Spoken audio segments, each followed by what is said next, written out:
Muchas gracias, Belmer, y buenas noches a todos los asistentes a este curso de especialización de gestión de las relaciones laborales en la gestión pública post-pandemia. El día de hoy nos toca abordar el tema en esta segunda sesión de la regulación del sistema administrativo de gestión de recursos humanos. En ese entendido, se van a abordar los siguientes temas.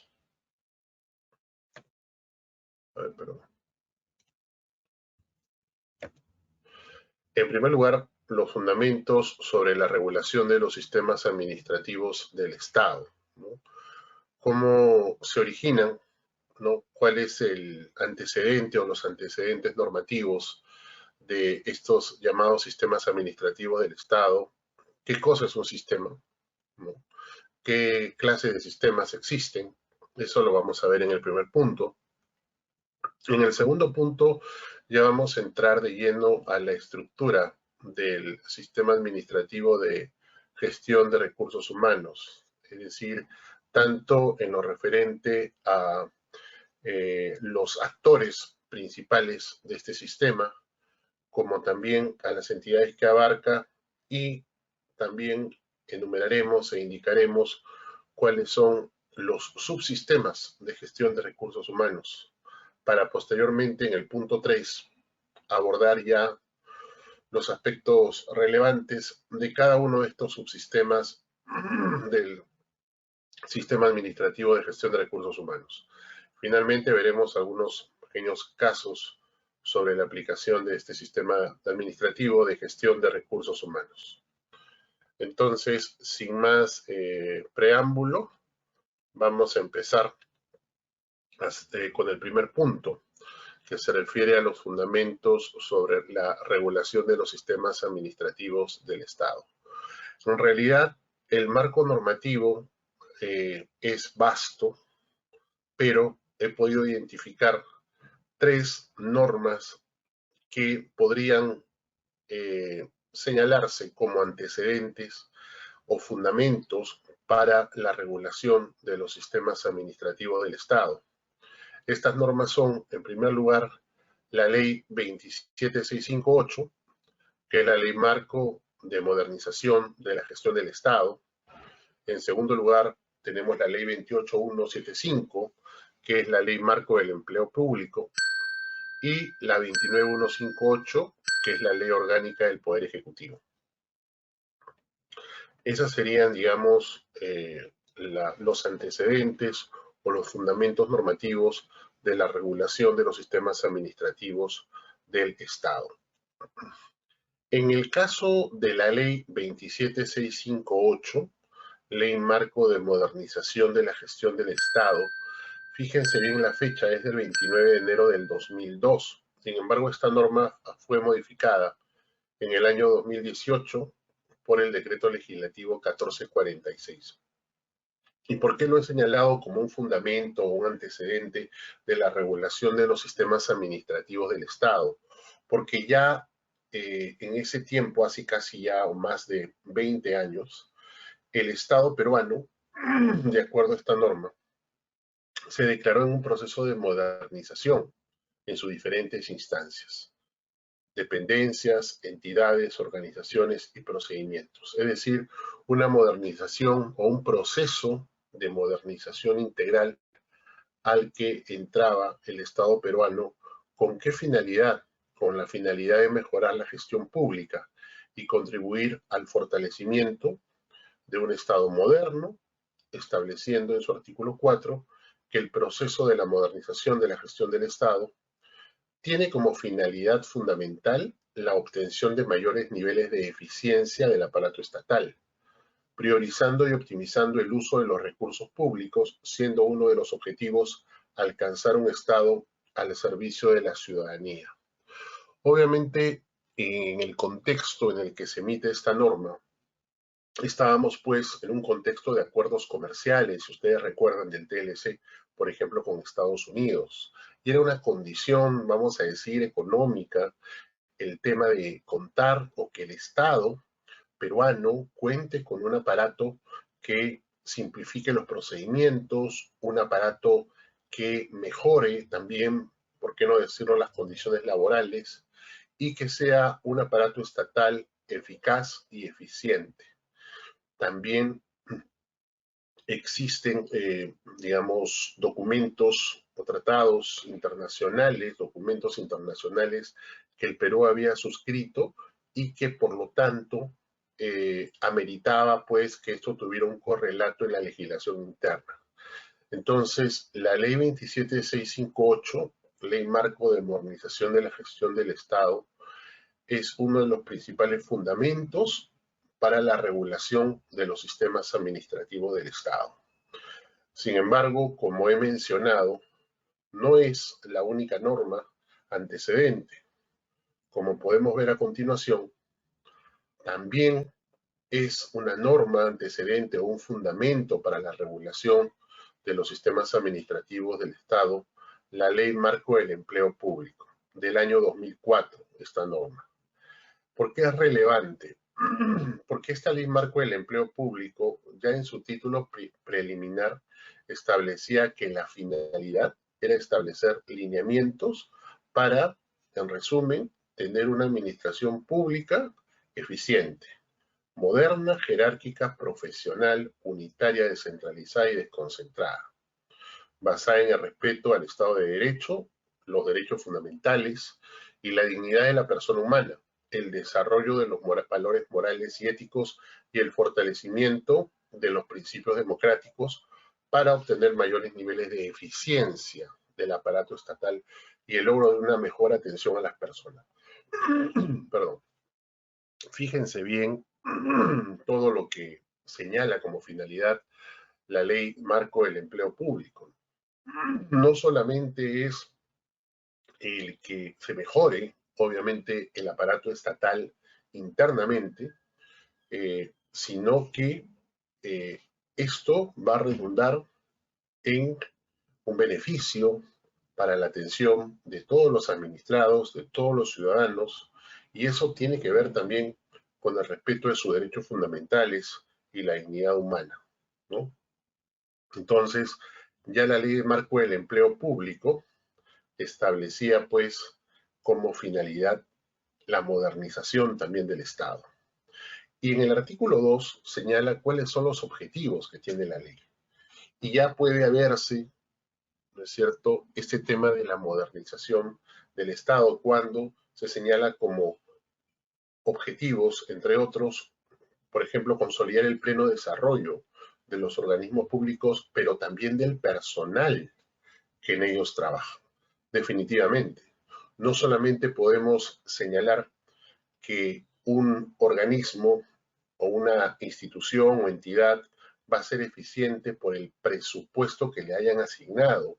Si este presupuesto no es invertido en las personas, ¿no?, en los servidores públicos, no puede hablarse de un desarrollo eficiente tampoco de la entidad. Entonces, el objetivo de la Ley Marco del Empleo Público también era consolidar el pleno desarrollo de los organismos públicos y del personal que en ellos trabaja, ¿no? Por ejemplo, otro objetivo también es crear las condiciones para que las entidades públicas sean organizaciones eficientes, eficaces, participativas, transparentes, honestas y competitivas en el cumplimiento de sus responsabilidades de gobierno y en los servicios que prestan a la sociedad. Cuando nos referimos a que una entidad pública es eficiente, nos estamos refiriendo a una entidad pública que tiene calidad en su servicio. Cuando decimos que una entidad pública es eficaz, decimos que esta entidad pública ofrece resultados, ¿no? Ofrece resultados. Que es participativa, quiere decir que también fomenta pues la participación o el compromiso de los trabajadores, crea espacios para que los trabajadores también puedan ejercer su derecho a diálogo, ¿no? Vamos a hablar del derecho de sindicalización y huelga, por ejemplo, que sean entidades participativas, que se tome en cuenta también la opinión de los trabajadores, que sean entidades transparentes. Qué duda cabe que uno de los más graves problemas, si no el primero, que enfrenta actualmente el Estado es el tema de la corrupción.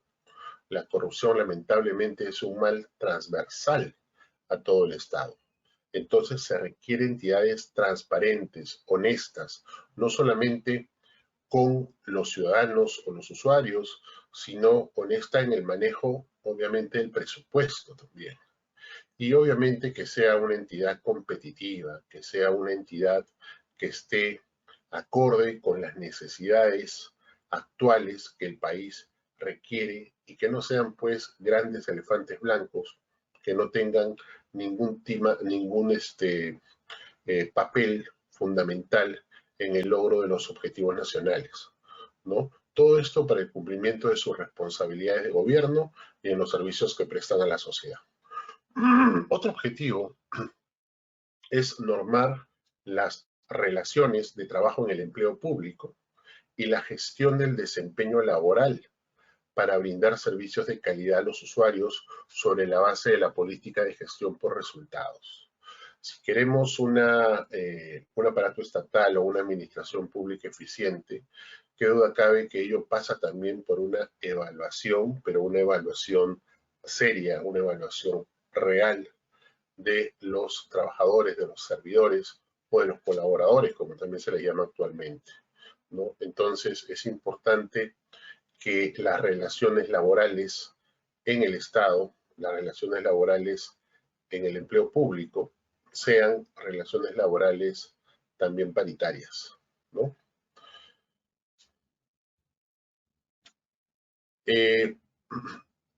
Esta ley marco del empleo público, también en su título preliminar, establece una serie de principios sobre los cuales se tiene que regir el empleo público. Como sabemos, uno de los principios que todos conocemos en el mundo, al menos del derecho, es el principio de legalidad, que es que los derechos y obligaciones que generan el empleo público se enmarcan dentro de lo establecido en la Constitución política, leyes y reglamentos, y el empleado público, en el ejercicio de su función, actúa respetando el orden legal y las potestades que la ley señala. Este principio de legalidad es muy importante en todo el Estado, pero sobre todo cuando nos referimos al ámbito público, al ámbito del aparato estatal. ¿Por qué? Porque se requiere que estos derechos y obligaciones emanados del empleo público no solamente estén expresamente señalados en las normas, sino sobre todo que estén garantizados, que haya una vigencia real y efectiva, tanto de los derechos como de las obligaciones. Recordemos que en el Estado se aplica el derecho administrativo y el derecho administrativo se rige por el principio de legalidad. El principio de legalidad quiere decir que el servidor público, el funcionario público, todo aquel operador público debe aplicar lo que la norma señala, ni más ni menos. Es pertinente aquí precisar que el principio de lo que no está prohibido está permitido, es decir, este principio que está en la Constitución, que rige la autonomía de las partes en las relaciones civiles entre particulares, no con el Estado, no rige o no se aplica o no debe aplicarse en el ámbito de la administración pública, porque aquí rige el principio de legalidad. Otro principio que está relacionado al tema de los fundamentos sobre la regulación de los sistemas administrativos del Estado es el principio de modernidad, que es la procura del cambio orientándolo hacia la consecución efectiva de los objetivos de la administración pública, ¿no? Y también tenemos el principio de transparencia y rendición de cuentas, que apunta a que los procedimientos que se tengan en el Estado, en las entidades públicas, sean procedimientos confiables, accesibles, oportunos, y que las personas encargadas del manejo económico rindan cuentas periódicas de los gastos que ejecutan. Como sabemos, las entidades públicas manejan un presupuesto público, ¿no? Un presupuesto que le es asignado y sobre el que se tiene que responder siempre. Entonces, el principio de transparencia no solamente alude al tema del presupuesto, sino también se refiere a que todos los procedimientos sean procedimientos confiables, accesibles, transparentes, procedimientos céleres, ágiles, ¿no? Por ejemplo, un procedimiento que se da pues también de manera uniforme en todas las entidades del Estado es estos procesos o procedimientos de transparencia y acceso a la información pública, ¿no? Cuando un ciudadano solicita determinada información. Todavía, aunque felizmente cada vez menos, existe una tendencia en el Estado a no proporcionar la información que se solicita a través de estos mecanismos. Sin embargo, como sabemos, la Ley de Transparencia y Acceso a la Información Pública, que también recientemente ha sido modificada, establece cuáles son, por ejemplo, las consecuencias de no responder a una solicitud dentro del plazo o hacerlo de manera defectuosa. Sabemos que hay la posibilidad que tiene el ciudadano de apelar esta decisión ante el Tribunal de Transparencia y Acceso a la Información Pública del Ministerio de Justicia, ¿no? Entonces, cuando se traten, por ejemplo, de estos pedidos de transparencia y acceso a la información pública, hay que tener en cuenta también que hay que pedir exactamente lo que solicita el administrado, ¿no? Ni más ni menos. Obviamente hay excepciones que establece la ley y su reglamento de en qué casos no se puede proporcionar esta información. Por ejemplo, información pues que de alguna manera esté reñida con temas de seguridad nacional, con temas de intimidad personal, documentos confidenciales o documentos que sean objeto de un proceso que está pendiente de resolución. Pero sí se les exige, ¿verdad?, a las entidades públicas. De hecho, pues ya existe, antes no existía, pero ahora existe un portal de transparencia, ¿no?, donde el ciudadano también puede acceder y puede acceder a la información referida a todas las entidades, ¿no?, a cada entidad en su página web. El otro principio es el principio de eficiencia. El empleado público ejerce sus actividades empleando los medios estrictamente necesarios y teniendo en cuenta los escasos recursos con los que cuenta el Estado, ¿no? Hay que tener en cuenta eso. Otro principio importante para efectos del módulo es el principio de mérito y capacidad, ¿no?, que el ingreso, la permanencia y las mejoras remunerativas de condiciones de trabajo y ascensos en el empleo público se fundamentan en el mérito y la capacidad de los postulantes y del personal de la administración pública, ¿no? Para los ascensos se considera además el tiempo de servicio. Entonces, es una ley que, por lo que vemos, ya de una manera visorada, pues, que iban a darse algunos cambios relacionados a estos temas que menciona. Tenemos también el principio de preservación y de continuidad de políticas del Estado, donde se señala que la especialización del empleo público preserva la continuidad de las políticas del Estado, ¿no? Ahora, hay otro principio que es pertinente también señalarlo porque tiene que ver con el sistema administrativo del Estado, en concreto el sistema administrativo de gestión de recursos humanos, y son los principios del derecho laboral, que deben regir además en las relaciones individuales y colectivas del empleo público, como lo señala el principio justamente de derecho laboral, el número 8, ¿no? Habla del principio de igualdad de oportunidades sin discriminación, el carácter irrenunciable de los derechos reconocidos por la Constitución, la interpretación más favorable al trabajador en caso de duda, que no necesariamente ocurre, no necesariamente es lamentable, pero muchas veces no se da así en el Estado. Ya vamos a ver en algunos casos concretos por qué. En la colisión entre principios laborales que protegen intereses individuales y los que protegen intereses generales se debe procurar soluciones de consenso y equilibrio. ¿Okay? Ahora, otra ley que es fundamental para poder referirnos al antecedente o cuál es la base de la regulación de los sistemas administrativos del Estado es la Ley Orgánica del Poder Ejecutivo, la Ley 29158.